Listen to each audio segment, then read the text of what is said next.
Sœur Alessandra Smerili, secrétaire du Dicaster pour le développement humain et intégral du Vatican, est la première femme à occuper ce poste.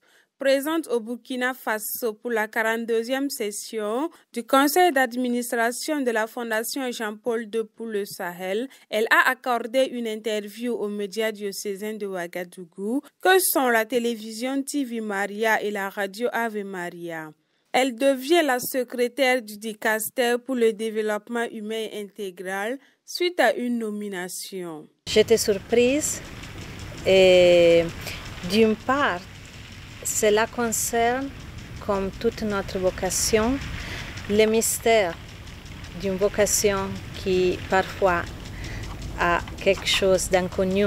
D'autre part, je n'ai pas eu le temps d'être vraiment surprise parce qu'il y a beaucoup de responsabilités de travail dans le Dicaster et j'ai commencé à travailler et je pense que c'est un signe.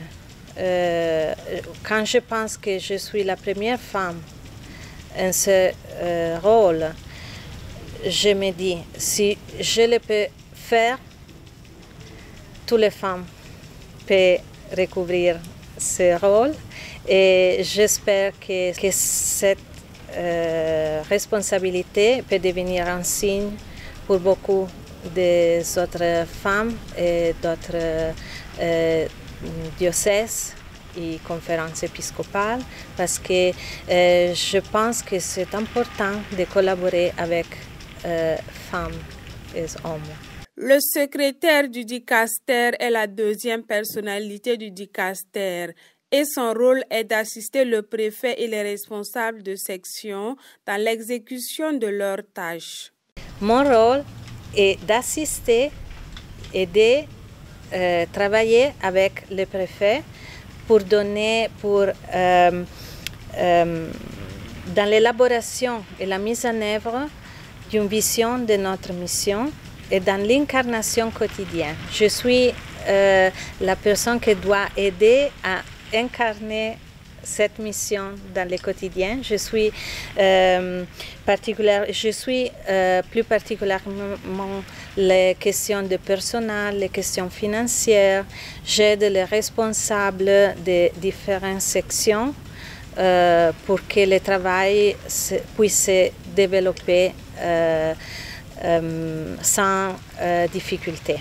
Le Dicaster pour le développement humain intégral intervient dans le domaine humanitaire. Il aide aussi les églises locales à faire face aux obstacles du développement. La mission de notre Dicaster pour les services du développement humain intégral, c'est d'aider le pape et les conférences épiscopales en tous les domaines qui concernent le développement humain intégral. Aider les églises locales pour remover les obstacles au développement.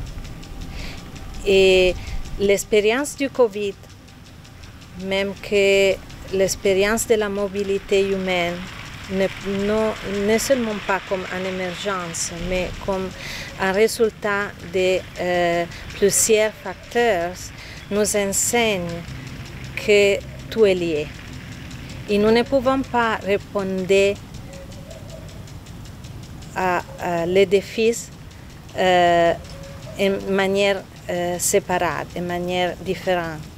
Et nous avons étudié une structure dans notre Dicaster pour aider les évêques. Et quand nous disons évêques, nous disons tous les collaborateurs des évêques, nous disons les églises locales, pour aider les églises locales à remover les obstacles.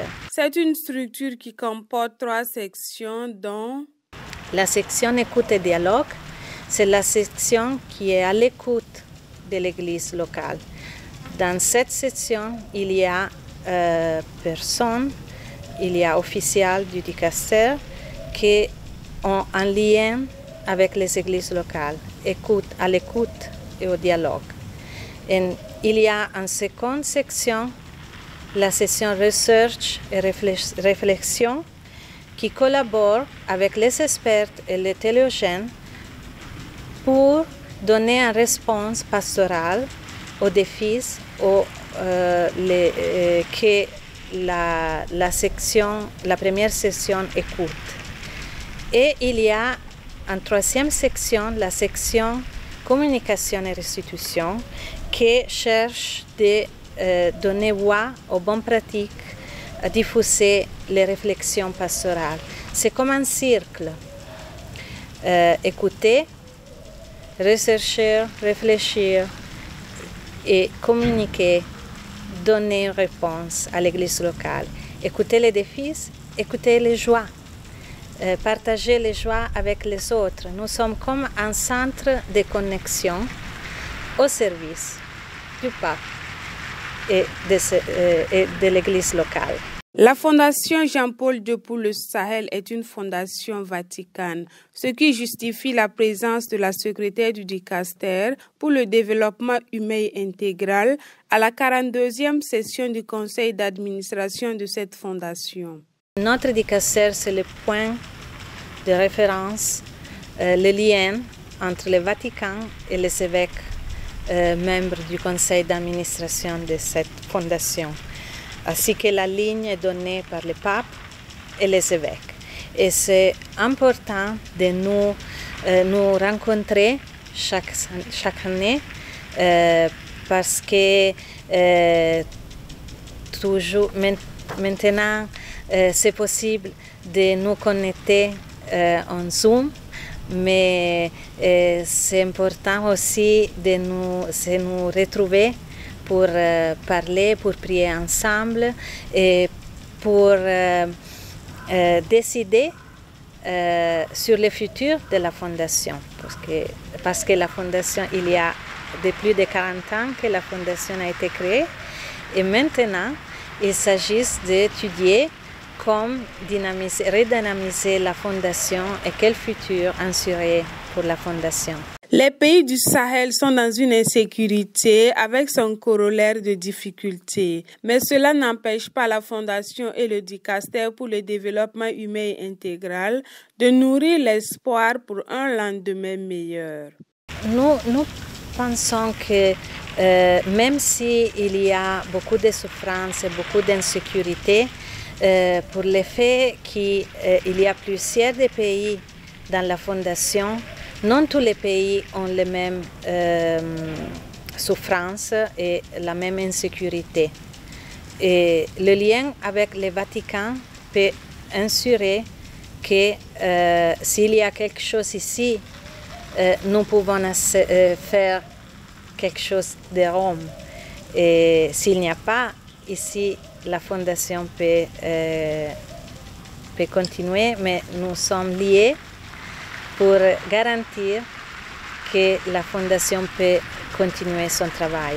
J'ai l'espoir que cette fondation a un grand futur. La secrétaire du Dicaster pour le développement humain et intégral a visité quelques sites religieux et aussi le musée national. Ce qu'elle a eu l'occasion de voir constitue pour elle un signe d'espoir. Je pense que venir en Afrique, c'est la 3e fois pour moi que je viens en Afrique, c'est rencontrer un continent et une foi jeune. En tant que je suis salésienne, voir un continent jeune, une foi jeune, pour moi c'est un signe d'espérance, une promesse. J'ai eu l'occasion de visiter le musée national et j'ai découvert les différentes ethnies ici en Burkina et j'ai goûté un peu de l'art et je pense que ici l'église c'est dynamique et vivant. J'ai vu beaucoup de personnes en prière dans la cathédrale, dans les calvaires et je pense que ça c'est un signe d'espoir pour qui vient de Rome où la foi maintenant, c'est un peu notre dynamique. La sœur Alessandra Smerili est une religieuse de la congrégation des filles de Marie Auxiliatrice. Elle est la première femme à occuper le poste de secrétaire d'un dicastère au Vatican.